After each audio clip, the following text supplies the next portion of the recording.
ये दाल तड़के का आप टेक्सचर देखिए, परफेक्ट है जैसे होटल या फिर रेस्टोरेंट में मिलती है। लेकिन आप कहेंगे टेस्ट वैसा है? हाँ जी बिल्कुल, टेस्ट भी इसका जैसे ढाबा या फिर होटल में बनता है ना, बिल्कुल वैसा ही है। अगर आपकी शिकायत है कि घर पे वैसा दाल तड़का नहीं बनता या फिर दाल नहीं बनती जैसे बाहर रेस्टोरेंट या फिर ढाबे में मिलती है, तो साफ साफ आपका कहना गलत है। या तो आप दाल तड़का बनाने का तरीका नहीं जानते, या फिर आपसे कुछ तो गड़बड़ होती है जिससे आप इसे अच्छे से बना नहीं सकते, या फिर परफेक्टली ये बनता नहीं है। तो आज मैं आपको एकदम परफेक्ट दाल तड़के की रेसिपी बताने वाली हूँ।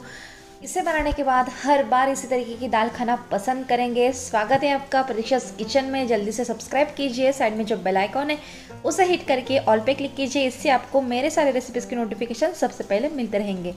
तो सबसे पहले अब हम प्रेशर कुकर में दाल लगाते हैं। तो ये 4 से 5 सर्विंग के लिए है। तो 1 कप यहाँ पे मैंने तुअर मतलब अरहर की दाल ली है। इसके लिए अब यहाँ पे मैंने 3 टेबलस्पून मूंग की दाल ली है। इससे टेस्ट आता है, टेक्सचर आता है, दाल में अच्छे से स्मूथनेस आता है। अब ये दोनों जो दाल है इसे मैंने 2 से 3 बार पानी से अच्छे से धो लिया है ताकि इसकी पॉलिश निकल जाए। अब इसमें हम अच्छा पानी डाल के थोड़ा सा आधा चम्मच हल्दी पाउडर डालेंगे और आधा चम्मच तेल डालेंगे। और कुछ ज़्यादा मसाले डालने की इसमें कोई भी ज़रूरत नहीं है।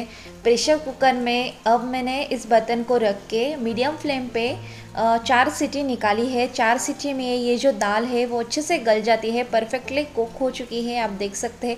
लेकिन इसमें पानी की जो मात्रा है वो बहुत ज़्यादा कम है, तो आप इसमें ऊपर से भी थोड़ा सा पानी डाल के इसे अच्छे से मैश कर सकते हैं। एक्स्ट्रा का थोड़ा पानी डाल के मैंने इसे अच्छे से अब स्मूथ किया है ताकि दाल तड़के की जो टेक्स्चर है दाल का वो परफेक्ट आ जाए। तो अब मैंने कढ़ाई गरम करने के लिए रख दी है। इसमें डालेंगे 1 बड़ा चम्मच तेल, साथ ही साथ में हम यहाँ पे घी डालेंगे। घी इसमें बहुत ज़्यादा इम्पॉर्टेंट है। घी लेते समय देसी घी का इस्तेमाल करें, इसका फ्लेवर बहुत बहुत बहुत ज़्यादा बढ़िया आता है दाल में। एक बार ज़रूर ट्राई कीजिएगा। यहाँ पे मैंने फ़िलहाल 1 ही चम्मच डाला है, आप चाहे तो 2 3 4 चम्मच भी घी इसका इस्तेमाल कर सकते हैं। 1 टीस्पून राई और ज़ीरा डाला है, दोनों को अच्छे से भून लिया है। इसके बाद 4 से 5 हरी मिर्च एकदम बारीक महीन कटी हुई इसमें मैंने डाला है। और यहाँ पे साथ साथ दरदरी सी अदरक लहसुन की 1 टीस्पून पेस्ट भी डाली है। अब इसे अच्छे से सॉटे कर लेंगे। दाल तड़के का आप तीखापन एडजस्ट कर सकते हैं, जैसे कि हरी मिर्च कम ज़्यादा डालें। अब यहाँ पे हम डालेंगे 1 मीडियम साइज़ का प्याज बारीक कटा हुआ। इसे भी अच्छे से फ्राई करेंगे हल्का सा गोल्डन ब्राउन कलर आने तक। साथ ही मैंने यहाँ पे करी पत्ता डाला है। ये आप स्किप कर सकते हैं, चाहे तो डालें या फिर नहीं डाला तो भी चलेगा। तो प्याज जो है वो अच्छे से भून चुका है, हल्का सा सुनहरा कलर आया है और साइज़ में भी ये कम हो चुका है। अब हम इसमें कुछ पाउडर मसाले डालते हैं। एकदम सिंपल से मसाले डालने हैं। तो यहाँ पे हम ऐड करेंगे आधा चम्मच हल्दी पाउडर, आधा चम्मच गरम मसाला, और साथ ही में मैंने आधे चम्मच से भी थोड़ी सी कम कश्मीर रेड चिली पाउडर डाली है। 2 चुटकी हींग डाला है। लाल मिर्च आप चाहे तो स्किप कर सकते हैं। अगर आपको बहुत रेड वाली दाल पसंद है तो लाल मिर्च आप इसमें ज़्यादा डाल सकते हैं। लेकिन जो यहाँ पे मैंने लाल मिर्च का इस्तेमाल किया है वो तीखे में कम और कलर में ज़्यादा है।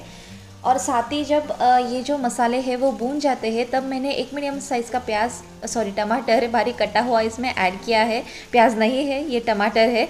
इसे भी अब ढक के 1 मिनट के लिए लो फ्लेम पे पकाएंगे ताकि सारे मसालों का फ्लेवर उतर आए और थोड़ा सा ये जो टमाटर है वो गल जाए। तो यहाँ पे 1 मिनट हो चुका है, ढक्कन मैंने निकाल लिया।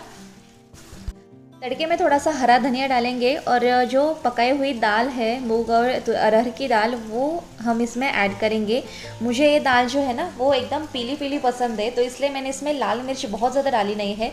लाल मिर्च हम तड़के में ऐड करेंगे। अब यहाँ पे मैंने स्वाद अनुसार नमक डाला है, साथ ही में थोड़ा सा पानी ऐड करेंगे।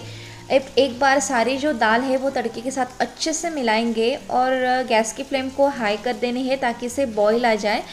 तो आप देख सकते हैं मिलाने के बाद एकदम परफेक्ट येलो कलर आया है। अगर आपको रेड कलर पसंद है तो आप यहाँ पे इसके साथ तड़के में कश्मीरी रेड चिली पाउडर भी डाल सकते हैं। ये दाल जो है मुझे बहुत ज़्यादा गाढ़ी लग रही थी तो ऊपर से मैंने थोड़ा सा पानी डाल दिया है। ये परफेक्ट कंसिस्टेंसी है क्योंकि ठंडा होने के बाद ये और भी ज़्यादा गाढ़ी होती है। बॉईल आने के बाद 2 से 3 मिनट के लिए इसे मैंने लो फ्लेम पे बॉईल आने दिया है। तो दाल तड़का हमारा बनकर तैयार है। सॉरी तड़का नहीं है, दाल बनकर तैयार है। अब तड़का लगाते हैं।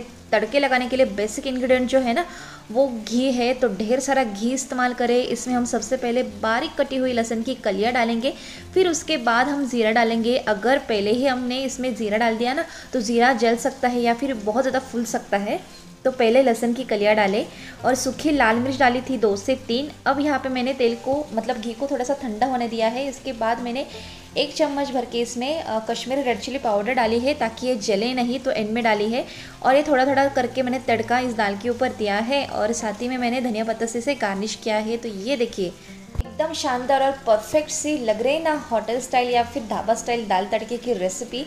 आप इसे घर पर एक बार ज़रूर ट्राई कीजिएगा। टेस्ट में भी एकदम परफेक्ट बनती है। बेसिक इंग्रेडिएंट जो है वो गाढ़ी सी दाल और इसमें घी ज़्यादा इस्तेमाल करें तो परफेक्ट फ्लेवर और टेस्ट आएगा। रेसिपी अगर अच्छी लगी हो तो वीडियो को लाइक करें, शेयर करें, चैनल को सब्सक्राइब करना ना भूलें। फिर मिलते हैं और एक इंटरेस्टिंग नए रेसिपी के साथ। तब तक के लिए रेसिपी बनाइए, खाइए और एंजॉय कीजिए। वीडियो देखने के लिए धन्यवाद।